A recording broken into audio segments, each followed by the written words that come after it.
அருட்பெருஞ்சோதி நாம சங்கீர்த்தனம். அருட்பெருஞ்சோதி அகவலில் ஒளிர்ந்த ரகசிய தத்துவ படிக்கட்டுகள். வரி 32 முதல் 35 வரை. முச்சுடர்களும் ஒளி அருட்பெருஞ்சோதி, முயங்குற அளித்தருள் அருட்பெருஞ்சோதி, அச்சுடராஞ்சபை அருட்பெருஞ்சோதி, துரியமும் கடந்த அருட்பெருஞ்சோதி, சுகபூரணந்தரும் அருட்பெருஞ்சோதி, அரிய சிற்றம்பலத்து அருட்பெருஞ்சோதி, எவ்வகை சுகங்களும் அருட்பெருஞ்சோதி, இனிதுர அளித்தருள் அருட்பெருஞ்சோதி, அவ்வகை சிற்றபை அருட்பெருஞ்சோதி, இயற்கை உண்மையதாம் அருட்பெருஞ்சோதி, இயற்கை இன்பமுமாம் அருட்பெருஞ்சோதி, அயற்பிலா சிற்றபை அருட்பெருஞ்சோதி. வணக்கம்.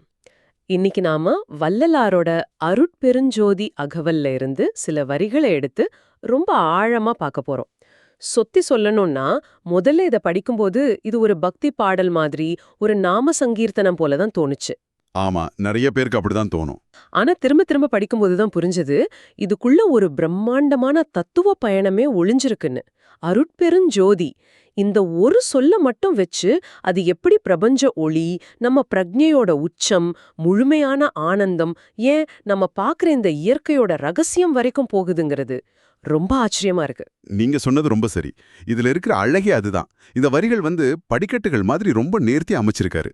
ஒவ்வொரு வரியும் அருட்பெருஞ்சோதியோட அர்த்தத்தை அடுத்த கட்டத்துக்கு ஒரு ஆழமான புரிதலுக்கு கூட்டிட்டு போகுது. ஆமா, நம்ம கண்ணால பாக்குற ஒளியில ஆரம்பிச்சு நம்ம மனசால கூட எட்ட முடியாத ஒரு நிலைக்கு நம்மள கூட்டிட்டு போற ஒரு தத்துவ வரைபடம் இது.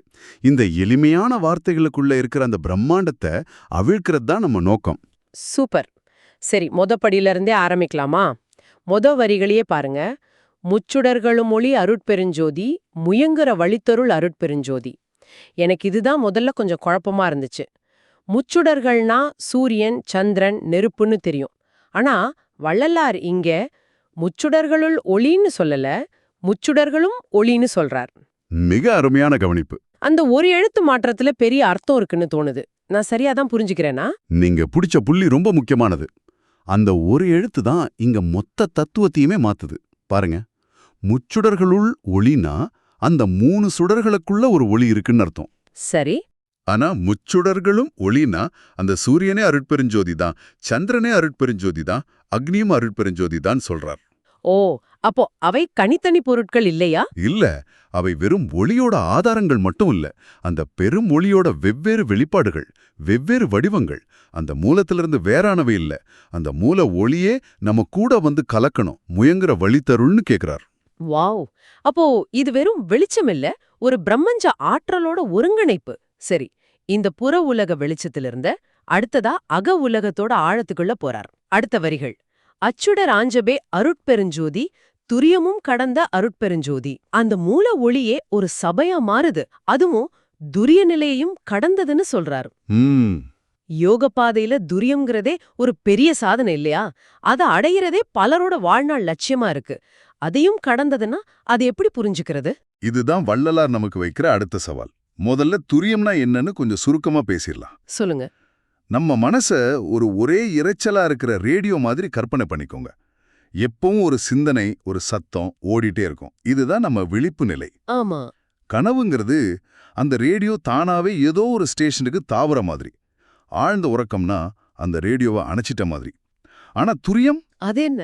துரியம்ங்கிறது நீங்க அந்த ரேடியோவே இல்ல, அதை இயக்கிக்கிட்டு இருக்கிற அந்த அமைதியான மின்சாரம்ங்கிறத உணர்ற நிலை, ஒரு சாட்சி நிலை. ஆன்மீகத்துல இது ஒரு உச்சபட்ச இலக்கு. அருமையான விளக்கம். ஆனா வள்ளலார் என்ன சொல்றாருன்னா, அருட்பெருஞ்சோதிங்கிறது அந்த மின்சாரத்தையும் கடந்தது. ஓ, அப்படியா? அது அந்த மின்சாரத்தையே உருவாக்குற முழு பவர் கிரிட் மாதிரி. மனித அறிவாலையும் யோக பயிற்சியாலையும் அடையக்கூடிய பிரக்ஞ நிலைகளோட எல்லைகளுக்கும் அப்பாற்பட்ட ஒரு பெருண்மை அது. மனிதனால வரையறுக்கப்பட்ட எந்த ஒரு ஆன்மீக நிலைக்கும் அது உட்படாது. அதோட எல்லையற்ற தன்மையா இந்த ஒரு வரி நமக்கு காட்டுது. சரி, இப்போ புரியுது. முதல்ல புற உலக ஒளியை கடந்தோம், அப்புறம் மனித பிரக்ஞையோட உச்சபட்ச எல்லையும் கடந்துட்டோம். அப்படி ஒரு எல்லையற்ற நிலையில இருந்தா அது எப்படி இருக்கும்? அங்க என்ன உணர்வு இருக்கும்? ஒருவேளை அடுத்த வரிகள்ல அதுக்கு பதில் இருக்கோ? சுகபூரணந்தரும் அருட்பெருஞ்சோதி அரிய சிற்றம்பலத்து அருட்பெருஞ்சோதி. சுகபூரணம் அதுதான் அந்த நிலையோட உணர்வா? மிகச்சரியா இணைச்சிங்க. ஒரு கேள்விக்கு அடுத்த வரியிலே பதில் வைக்கிறதா இந்த அகவலோட அமைப்பே. அந்த எல்லையற்ற நிலையில என்ன இருக்குன்னா சுகபூரணம் இருக்கு. சுகபூரணம். இங்க வார்த்தைகளோட ஆழத்தை கவனிக்கணும். அவர் சுகம் தரும்னு சொல்லல, சுகபூரணம் தரும்னு சொல்றார். பூரணம்னா முழுமையான, குறையற்ற, நிரந்தரமானன்னு அர்த்தம். ஓகே. நாம உலகத்துல அனுபவிக்கிற இன்பம், உதாரணத்துக்கு ஒரு நல்ல சாப்பாடு சாப்பிட்டா வர்ற சந்தோஷம், அது தற்காலிகமானது, அடுத்த வேளை பசிக்கும். ஆமா. ஆனா சுகபூரணங்கிறது அப்படி இல்ல. அது ஒரு முழுமையான, நிரந்தரமான பேரின்ப நிலை, குறையவே குறையாத ஆனந்தம். அது மட்டும் இல்ல, அடுத்த வரிகளும் இதோட சம்பந்தப்பட்டதுதான். எவ்வகை சுகங்களும் அருட்பெருஞ்சோதி இனிதுர வழித்தருள். அருட்பெருஞ்சோதி. அப்போ நம்ம உலகத்துல அனுபவிக்கிற இந்த சின்ன சின்ன சந்தோஷம் கூட அந்த பேரின்பத்தோட சிறு துளிகள் தானா? ஆமா, ஒரு குழந்தைய கொஞ்சும்போது கிடைக்கிற அந்த தூய அன்பா இருந்தாலும் சரி, ஒரு அற்புதமான இசைய கேட்கும்போது வர்ற லயிப்பா இருந்தாலும் சரி, உலகத்துல நாம பார்க்கிற எல்லா வகை சுகங்களுக்கும் மூல ஊற்று அந்த அருட்பெருஞ்சோதி தான் சொல்றார். அப்படியா? அதையெல்லாம் அந்த பெரிய கடலோட சின்ன சின்ன அலைகள் மாதிரி. அந்த மூலத்தை உணர்ந்துட்டா இந்த அலைகள்ல சிக்குப்படாம அந்த கடலோட அமைதியையும் ஆனந்தத்தையும் முழுமையா உணர முடியும். இந்த விளக்கம் ரொம்ப தெளிவா இருக்கு. அப்போ அந்த குறையற்ற முழுமையான பேரின்பம் எங்க இருக்கு? அதை எங்க தேடுறது? அதுக்கும் ஒரு பதில அடுத்த வரியிலே சொல்றார். அரிய சிற்றம்பலத்து அருட்பெருஞ்சோதி. சிற்றம்பலம்னா சிதம்பரத்துல இருக்கிற நடராஜர் சபை தானே? இது ஒரு குறிப்பிட்ட இடமா, இல்ல இது ஒரு தத்துவ நிலையா? சிற்றம்பலம் அல்லது சிற்சபைங்கிறத ஞானவெளி இல்லனா ஹால் ஆஃப் கான்ஷியஸ்னஸ்னு சொல்லலாம். ஓ. இது வெளியுலகத்துல இருக்கிற ஒரு கோயில் மட்டும் இல்ல. வள்ளலார் குறிப்பிடுறது நம்ம உள்ளேயே இருக்கிற பிரக்ஞையோட மையத்தை. சித்னா பிரக்ஞை, அம்பலம்னா திறந்த வெளி. சித் அம்பலம். சரி. நம்ம உள்ள இருக்கிற அந்த தூய பிரக்ஞையோட வெளியில தான் இந்த பூர்ண சுகத்தை உணர முடியும். இது ஒரு சக்தி வாய்ந்த கருத்து. அப்போ அந்த தெய்வீக அனுபவத்தை அடைய நம்ம சிதம்பரத்துக்கு போக வேண்டிய அவசியம் இல்ல, அந்த சித் சபை நமக்குள்ளேயே இருக்குன்னு சொல்றீங்க. நிச்சயமா இது ஆன்மீகத்தை எல்லாருக்கும் சாத்தியமாக்குது இல்லையா? ஆமா. ஆனந்தம்ங்கிறது வெளியிருந்து வாங்குற பொருள் இல்ல, அது நம்ம உள்ள இருக்கிற ஞான வெளியிலிருந்து வர்ற ஒரு பூர்ண நிலைன்னு இந்த வரிகள் உணர்த்துது. அதனாலதான் அடுத்ததா அவ்வகை சித் சபை அருட்பெருஞ்சோதின்னு திரும்பவும் சொல்லி அந்த ஞான சபையே அருட்பெருஞ்சோதிதான்னு ஆணித்தரமா சொல்றார். அப்போ அந்த இடமும் அங்க இருக்கிற ஒளியும் வேற வேற இல்ல. ரெண்டுமே ஒண்ணுதான். பிரக்ஞையும் அந்த பிரக்ஞையில உணரப்படுற பேரின்பமும் அந்த பேரின்பத்தோட மூலமான ஒளியும் எல்லாமே ஒண்ணுதான். இதுவரைக்கும் வந்த பயணம் பிரமிப்பா இருக்கு. புற உலகத்துல சூரியன்ல ஆரம்பிச்சு அக உலகத்துல பிரக்ஞையோட எல்லைய கடந்து அந்த பிரக்ஞையோட மையமான சிற்சபையில் இருக்கிற பேரின்பம் வரைக்கும் வந்திருக்கோம். ஒளி, பிரக்ஞை, ஆனந்தம்னு பார்த்தோம். ஆனா கடைசி வரிகள் இத நான் சற்றும் எதிர்பார்க்காத ஒரு தளத்துக்கு எடுத்துட்டு போகுது. ஆமா, இதுவரைக்கும் தத்துவம், ஆன்மீகம்னு பேசிட்டு இருந்தவர் திடீர்னு இயற்கைக்கு வர்றார். இயற்கையுண்மையதாம் அருட்பெருஞ்சோதி, இயற்கையின் பமுமாம் அருட்பெருஞ்சோதி. இது ஒரு பெரிய பாய்ச்சல் இல்லையா? உள்முக பயணத்திலிருந்து திடீர்னு வெளி உலகத்துக்கு தாவுறாரே.